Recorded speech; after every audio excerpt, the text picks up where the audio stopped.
Hello, friends. Welcome to Creative Medicine.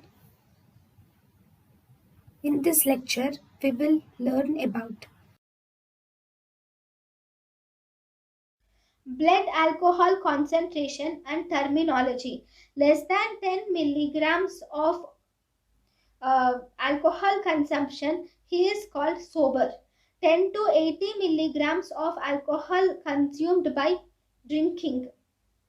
If 80 to 150 milligrams is consumed by a person, he is said to be under influence of alcohol. If 150 to 300 milligrams of alcohol is consumed, then the patient is said to be intoxicated or drunk.